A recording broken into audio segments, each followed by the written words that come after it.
भैया, मैं जानता नहीं क्यों, परंतु मुझे ऐसा लगता है कि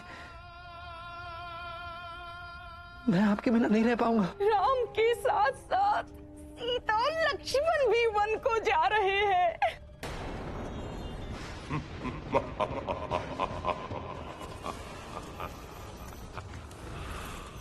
आज अयोध्या नरेश महाराज दशरथ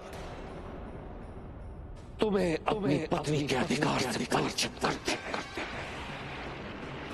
ईश्वर की दृष्टि में सब समान है, कोई बड़ा या छोटा नहीं है। 14 वर्ष के इस वनवास में मैं अपने भैया और भाभी की सेवा पूर्ण रूप से करूंगा।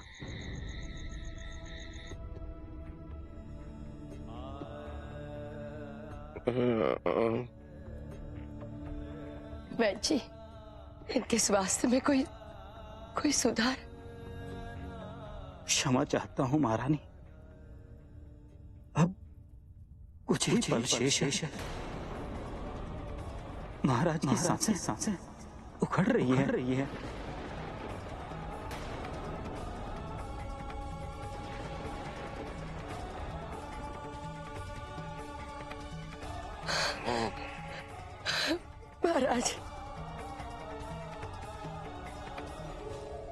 महाराज,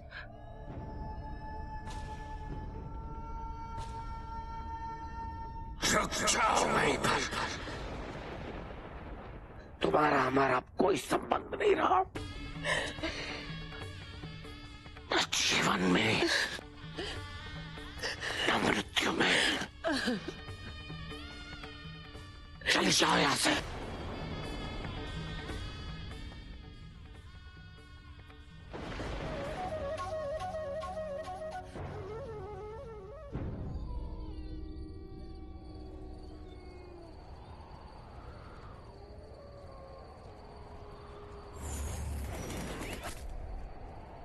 मैं जा रहा हूं सीता,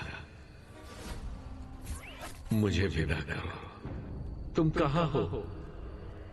मैं इस लोक से जा रहा हूं, विदा करो मुझे। मेरी आत्मा तड़प रही है। कोई भी पुत्र मुझे विदा करने नहीं आया।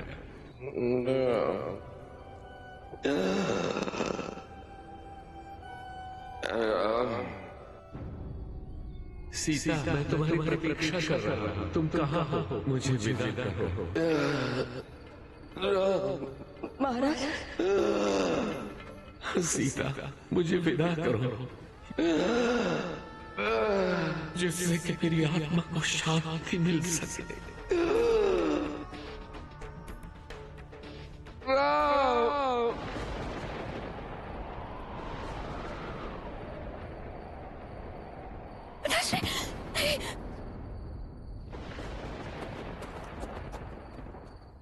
भाभी,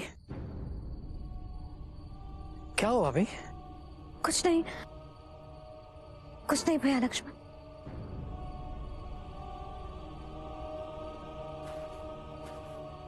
ये भ्रम था या सत्य? ये कैसे हो सकता है? हमें सत्य का पता करना होगा।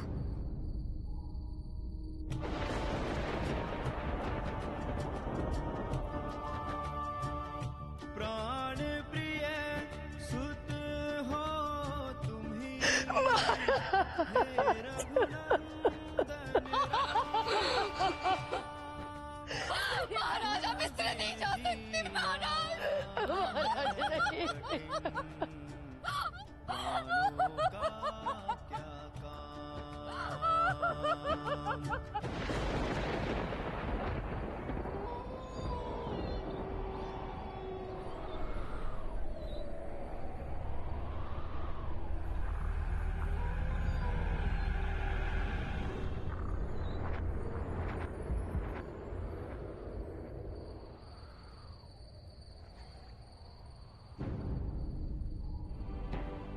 पिताश्री,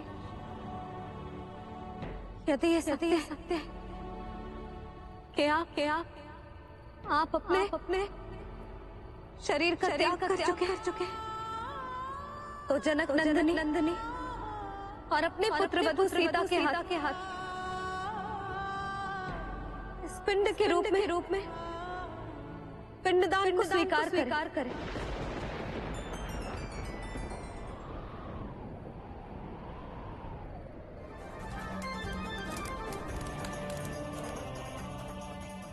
हमारे संशय को दूर करें पिताश्री।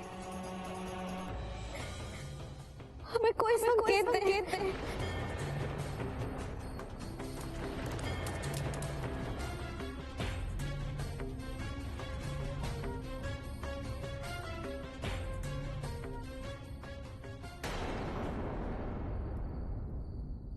भाभी,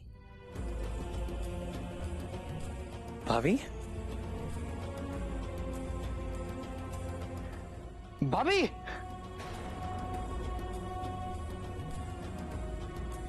क्या हुआ लक्ष्मण?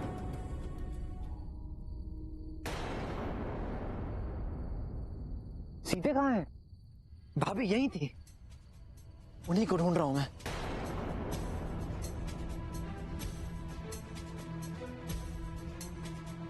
सीते, यदि आप परलोक में तो इस पिंडदान को स्वीकार कर। यदि नहीं, हमने स्वप्न में जो कुछ भी देखा सब हमारा भ्रम। सीते, भाभी, भाभी, आपने हमारे पिंडदान को स्वीकार नहीं किया। इसका क्या अर्थ है कि हम भ्रमित हो गए थे।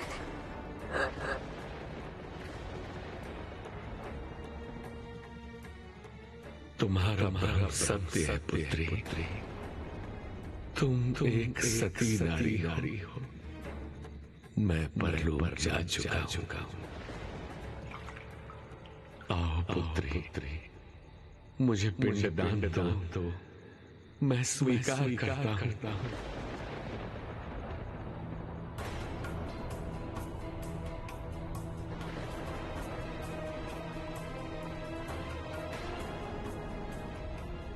ओम भूः पितरः तृप्यन्तः।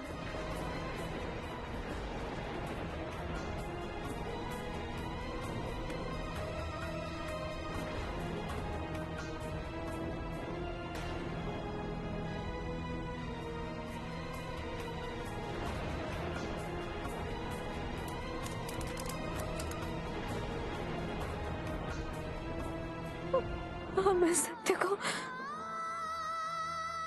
समय से कैसे कह पाएंगे कि पिताश्री अब नहीं रहे।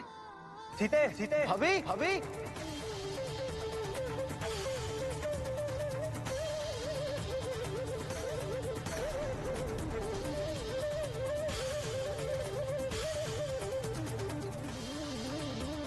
तुम यहाँ?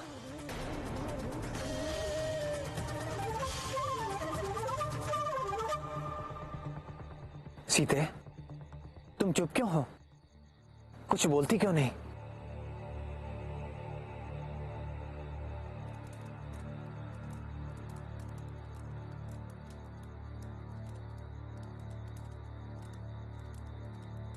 सीते, तुम मुझसे कुछ छुपा रही हो।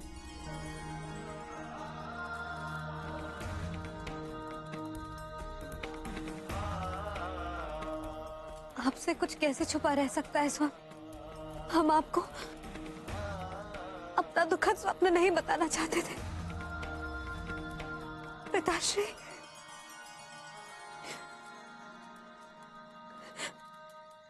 हम इस लोक में नहीं रहे।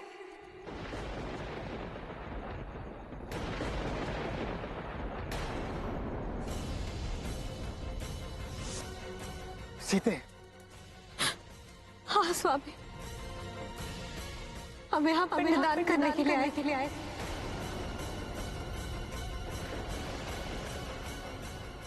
और पिताश्री ने हमारा पिंडदान स्वीकार भी किया।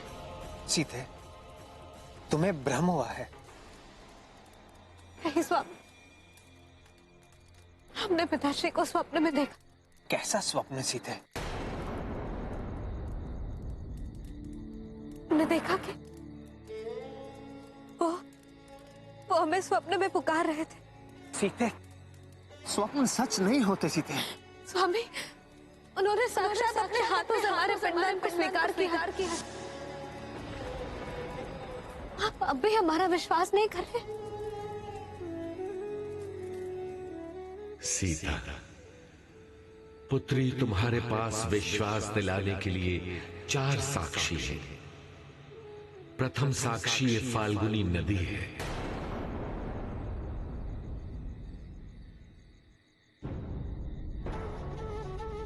दूसरी साक्षी गौ माता है। तीसरी ये अग्नि भी यहां साक्षी के रूप में है। और अंतिम साक्षी ये केतकी का वृक्ष है। ये सभी इस बात का प्रमाण देंगे कि मैंने तुम्हारे द्वारा दिए गए पिंडदान को स्वीकार किया है पुत्री। बस सीते, अब चलो। ब्रह्म की कोई औषधि नहीं होती। चलो। रुकिए स्वामी, यदि आपको हमारे बातों पर विश्वास नहीं तो अब आपको वे विश्वास दिलाएंगे जो इस घटना के साक्षी हैं।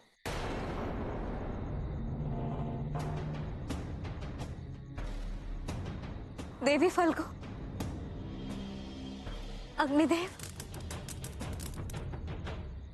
गौ माता, केतकी, अब आप ही स्वामी को सत्य बताइए कि पिताश्री ने स्वयं अपने हाथों से हमारे पिंडदान को स्वीकार किया है।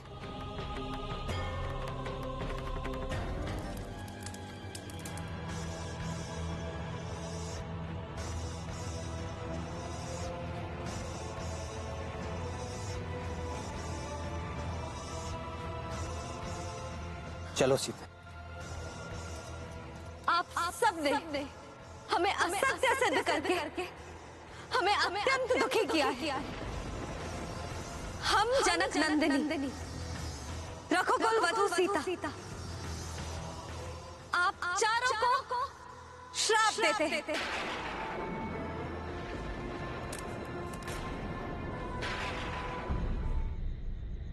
देवी फल्गु, हम आपको श्राप देते हैं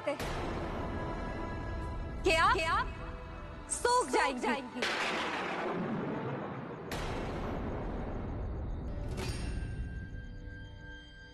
केवल वर्षा ऋतु में ही प्रकट होंगी।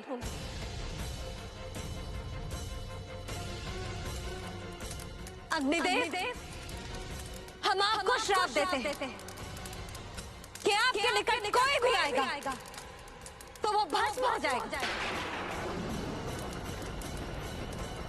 गौ माता, हम आपको श्राप देते हैं कि आपके मुख को अपवित्र माना जाए। आपके मुख की कभी भी पूजा नहीं की जाएगी।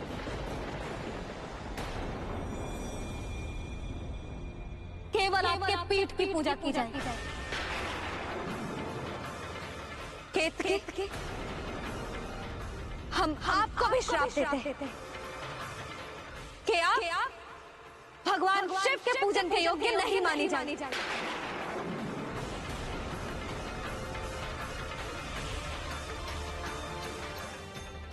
सीते, स्वामी, हम सत्य कह रहे हैं। हम सत्य कह रहे हैं स्वामी। सीता सत्य कह रही है राम। सीता पर संदेह न करें श्री राम। उन पर आपकी शंका निरर्थक है। मैं सूर्यदेव स्वयं प्रत्येक घटना का साक्षी हूं श्री राम।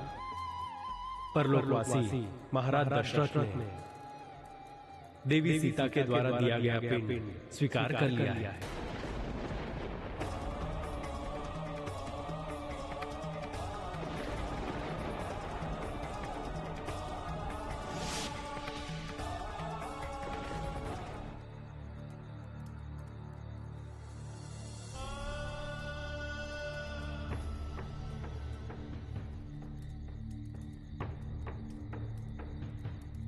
भैया, रघुवीर,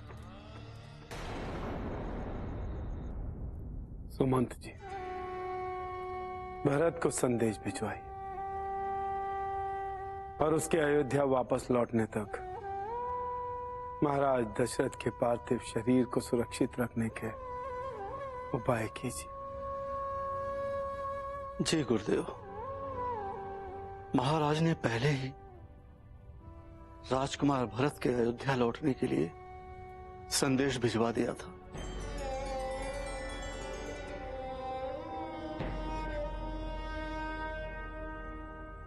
धीरज रखिए सुमंत जी। कितने दुख की बात है कि महाराज के अंतिम समय में उनके चारों पुत्रों में से कोई भी उनके साथ नहीं।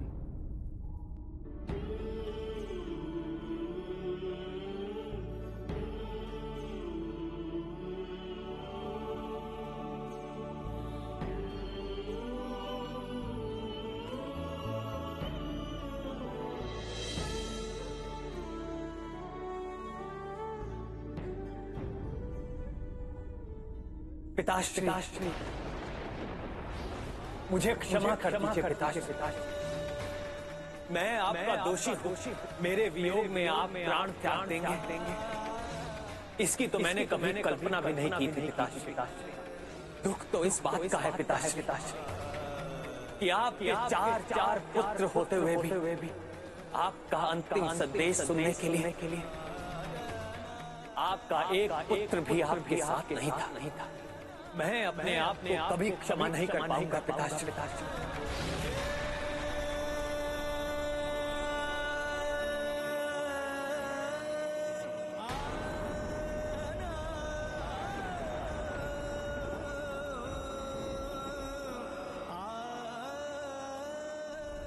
नारायण नारायण। प्रणाम प्रभु। महादेव की जय हो। आपके मुख पर चिंता के भाव देवर्षि। चिंता नहीं है महादेव, परंतु एक आशंका है। आशंका? कैसे आशंका नारद मुनि? महादेव, समस्त देवलोक जानता है कि प्रभु श्री राम साधारण मानव नहीं है। वे साक्षात श्री हरि विष्णु के अवतार हैं। उसके पश्चात वे साधारण मनुष्य की तरह विलाप कर रहे हैं। क्या वे मृत्यु के सत्य को नहीं जानते? आप ये क्यों भूल रहे हैं देवर्षि कि प्रभु राम ने मानव रूप में अवतार लिया है, और यदि वो अपने पिता की मृत्यु से दुखी है तो आपको आशंका क्यों हो रही है नारद मुनि? उनका तो जन्म ही मानव लीला के लिए हुआ है। नारायण नारायण। मुझे उन्हें इस अवस्था में देखकर दुख हो रहा है महादेव। अब आप ही बताएं कि मैं प्रभु श्री राम की सहायता कैसे कर सकता हूं? आप प्रभु राम को उनके पिता दशरथ को मिले श्राप के बारे में बताएं और उसमें छुपी उनकी मृत्यु की कथा के बारे में बताएं, और इससे उन्हें ज्ञात होगा कि इस घटना को टाला नहीं जा सकता था। उचित कहा आपने महादेव। मैं अभी इस कार्य के लिए प्रस्थान करता हूं। नारायण नारायण। हमें छोड़कर मत जाओ। राम राम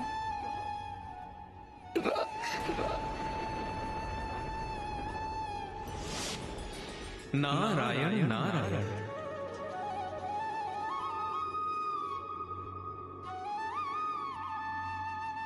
प्रणाम देवर्षि। आप इतने व्यथित क्यों हैं प्रभु श्री राम?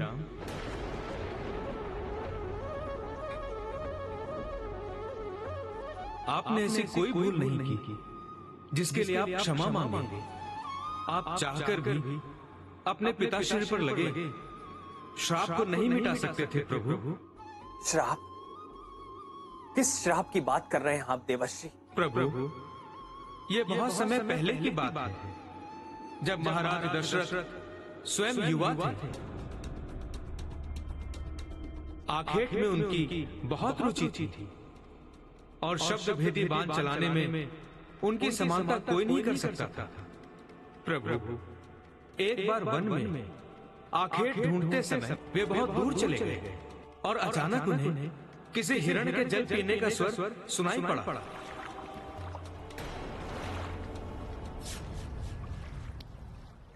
और उनके आखेट की खोज पूरी हुई। शब्द सुनकर उन्होंने लक्ष्य साधा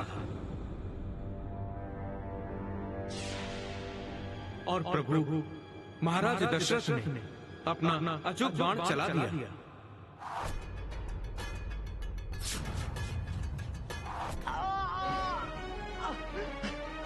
किंतु अनर्थ हुआ प्रभु। महाराज दशरथ से बहुत बड़ी भूल हुई और जिसे उन्होंने हिरण समझा था प्रभु, वे वृद्ध अंधे माता पिता के इकलौते पुत्र श्रवण कुमार थे, जो प्यासे माता पिता के लिए जल भर रहे थे और महाराज के बाण ने उन्हें बेंध डाला।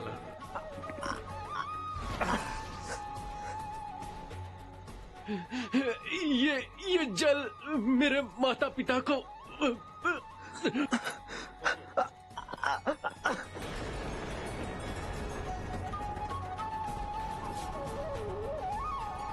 महाराज दशरथ बहुत दुखी थे, लेकिन वो क्या करते? अंतिम सांस लेते समय श्रवण कुमार ने महाराज को अपने प्यासे माता पिता को जल पिलाने के लिए कहा था।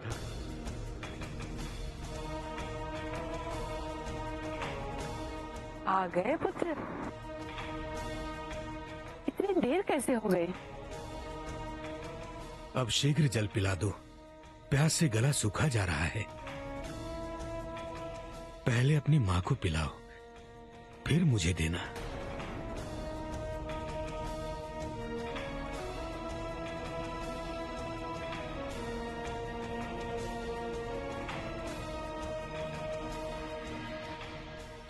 तुम चुप क्यों हो श्रवण?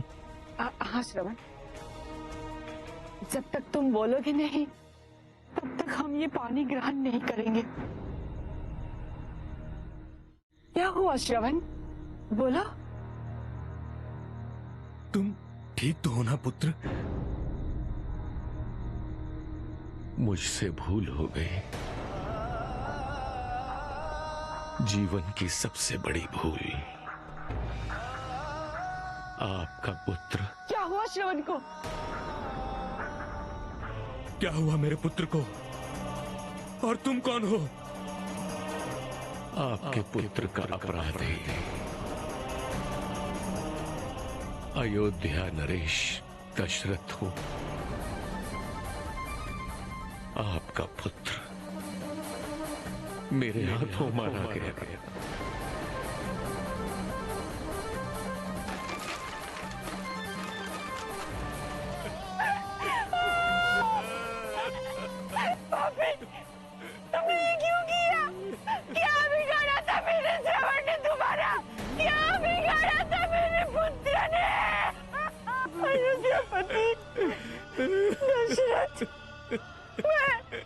मैं श्रवण की मां हूँ।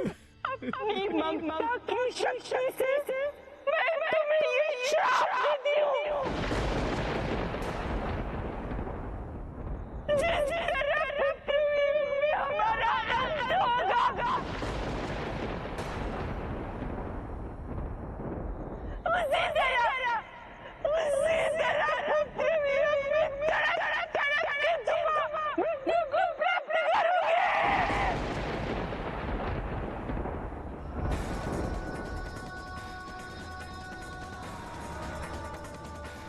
इस प्रकार अयोध्यापति दशरथ अंधे माता पिता के श्राप से मृत्यु को प्राप्त हुए।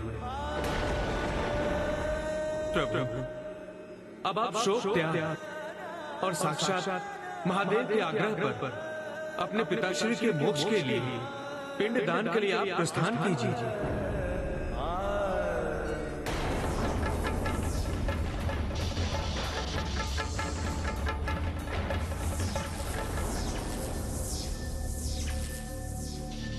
हमें चुनौती देकर तूने बहुत बड़ी भूल की है शनि।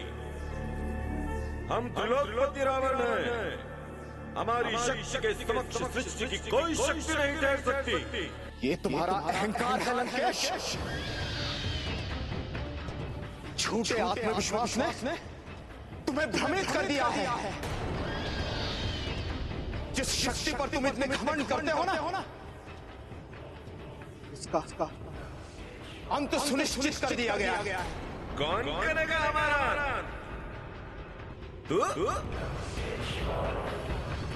सृष्टि की कोई शक्ति हमारा अंत नहीं कर सकती।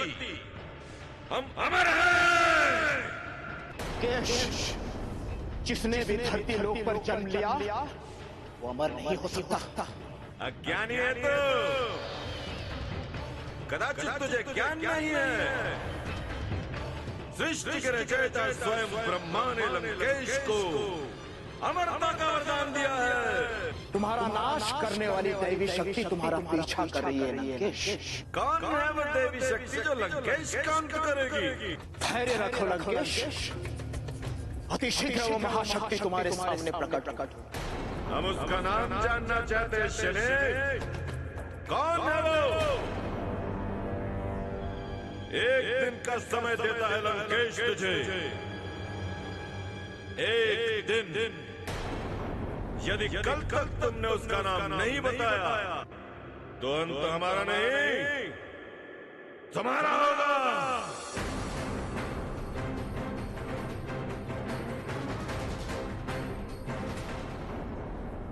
अंत तुम्हारा ही होगा लंकेश, क्योंकि जो तुम्हारा विनाश करने आ रहे हैं वो अनंत।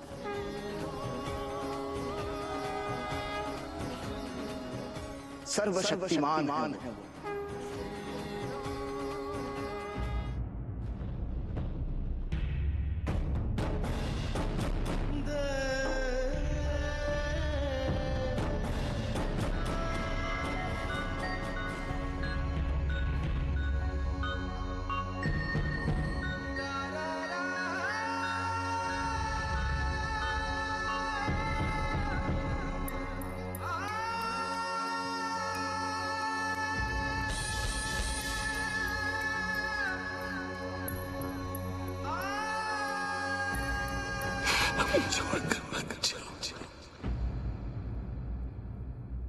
राम राम राम राम राम।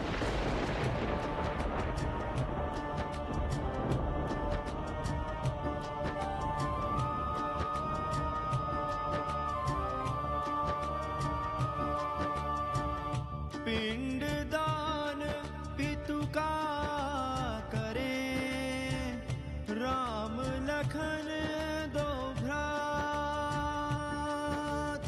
बचपन की सुधियां पुनः होने लगी साकार।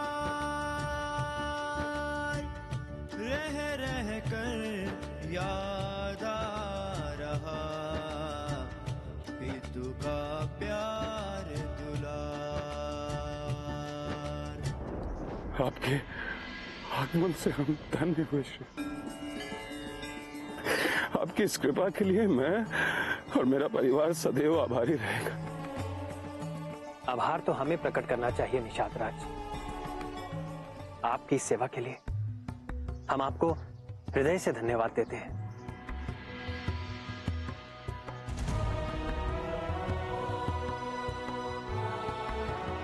यहाँ से मेरे कुछ सेवक आपको केवट तक पहुंचाएंगे। केवट आपको नौका द्वारा मंदाकिनी के पार प्रयाग पहुंचा देगा।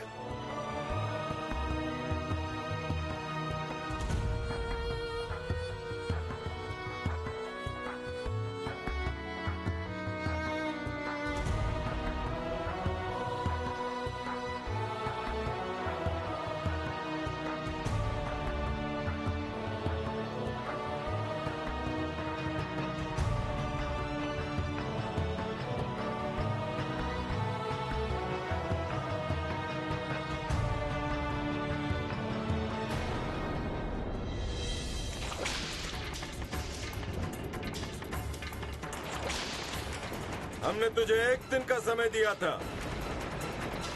बता कौन है वो दुस्साहसी जो लंकेश का काल बनने की अभिलाषा रखता है?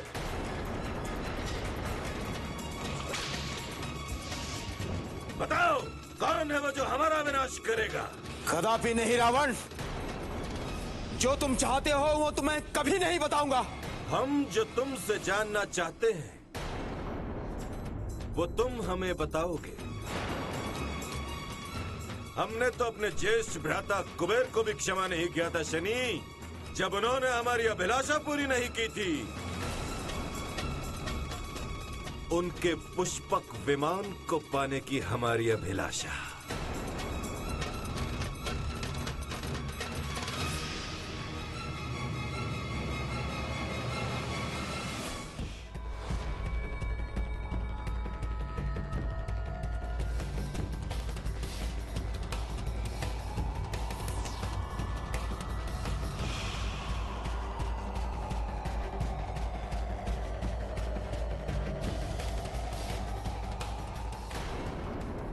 कितना मनोरम है ये पुष्पक विमान।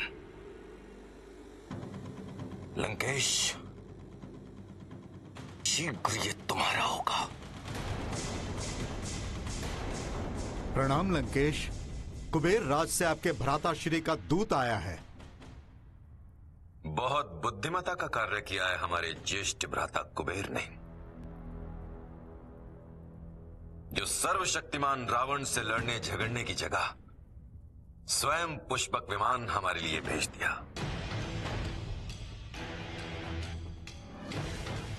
लंका नरेश की जय हो। आपके भ्राताश्री अलकापुरी महाराज कुबेर भी आपसे कम शक्तिशाली नहीं है। उन्होंने आपके विमान की मांग को अस्वीकार कर दिया है।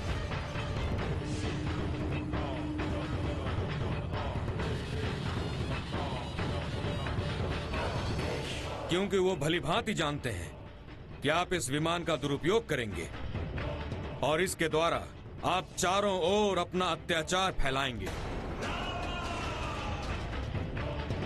और आपके भ्राताश्री ने यह उपदेश भी दिया है कि आप अपने अहंकार का त्याग करें और अब तक की गई भूलों के लिए पश्चाताप करें।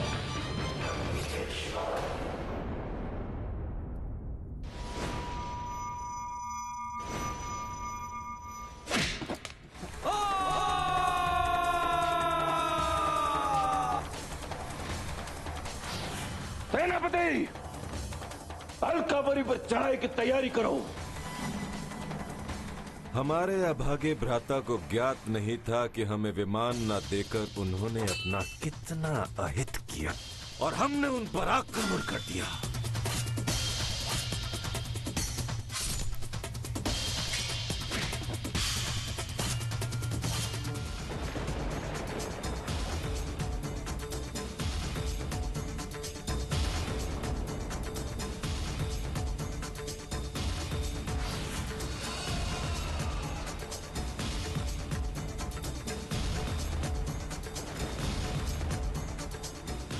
भ्राताश्री, आपकी सेना तो रावण के हाथों यमलोक की यात्रा कर रही है।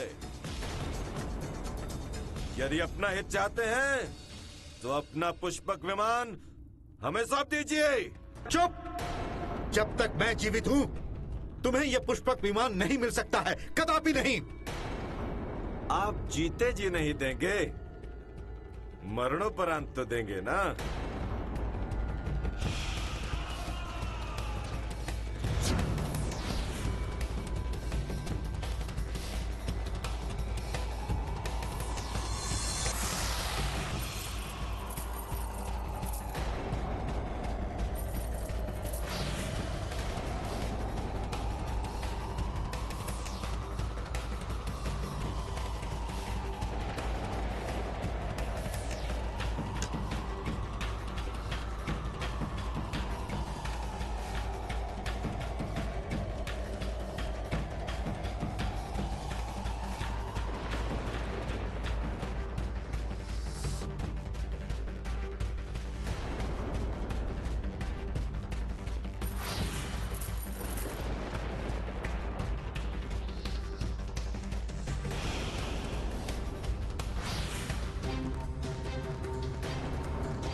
ज्येष्ठ भ्राताश्री, आपको रावण का अंतिम नमस्कार।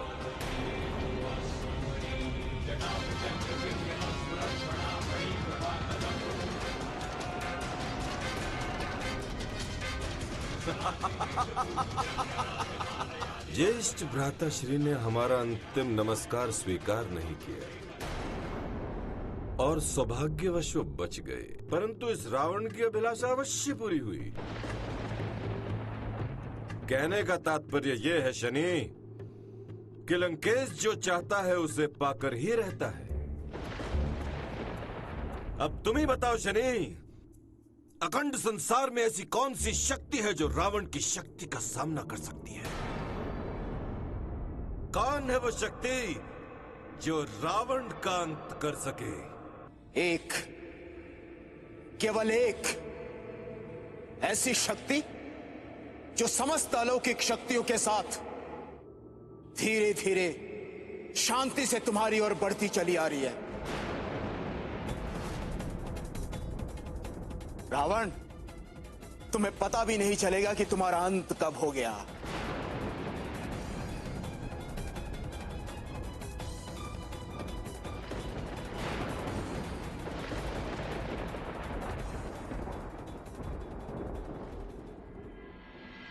तुम अयोध्या के राजकुमार को अपनी नाव में लेकर नहीं जाओगे।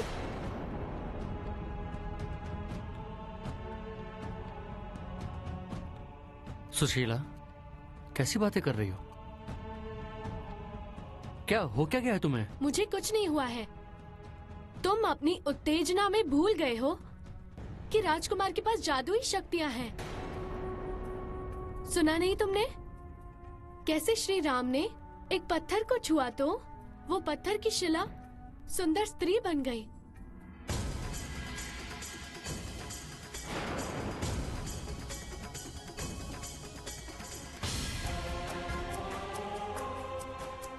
और तुम्हारी नाव तो काठ की है, कहीं वो स्त्री बन गई तो?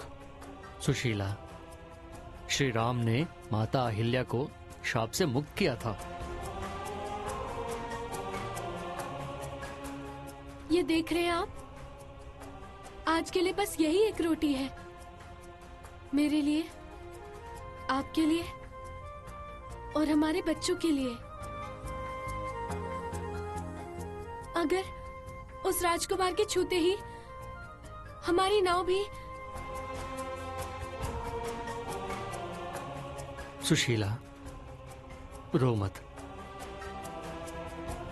वो जब यहाँ आएंगे तो मैं उनसे कह दूंगा कि मैं नदी पार नहीं करा सकता।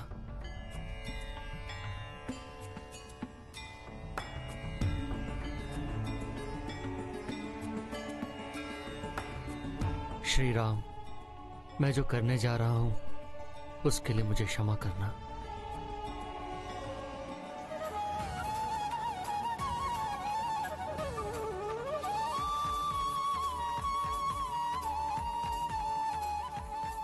ये केवट कहाँ है? आप यहाँ पर विश्राम कीजिए, हम केवट को ढूंढ कर आते हैं।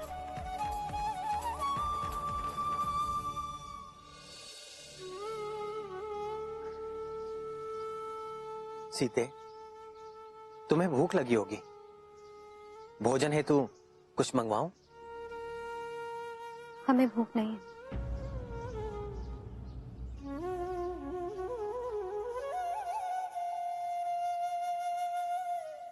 इतनी देर क्यों लग रही है ना? मैं तनिक देख कर आता हूँ। लक्ष्मण, लेकिन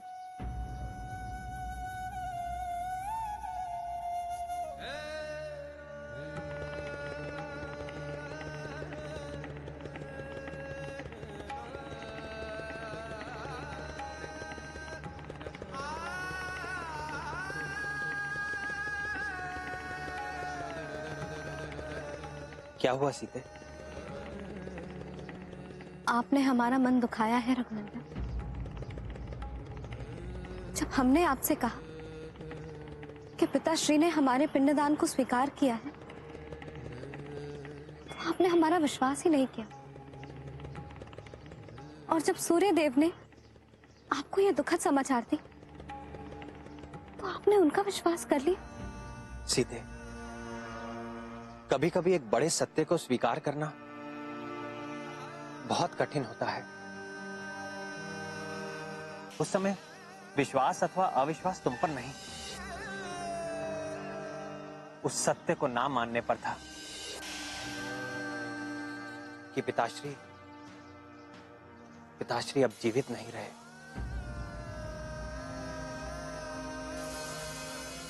सीते, मैंने तुम्हारा हृदय दुखाया है, उसके लिए मैं तुमसे क्षमा चाहता हूं। हमें वचन दीजिए कि आप कभी भी हमारा अविश्वास नहीं करेंगे। पति पत्नी के संबंध का आधार विश्वास होता है। यदि एक दूसरे पर विश्वास ही ना हो, मैं तुम्हें वचन देता हूं, स्वप्न में भी मैं तुम पर अविश्वास नहीं करूंगा।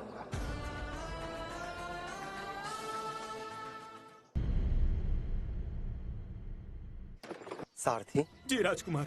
अयोध्या में सब कुशल मंगल तो है ना? आप अपने मन से पूछिए। आपका मन जानता है कि भरत भैया कैसे हैं। मैं किसी भरत को नहीं जानता। रक्षा करो, रक्षा कर, रक्षा कर, रक्षा कर।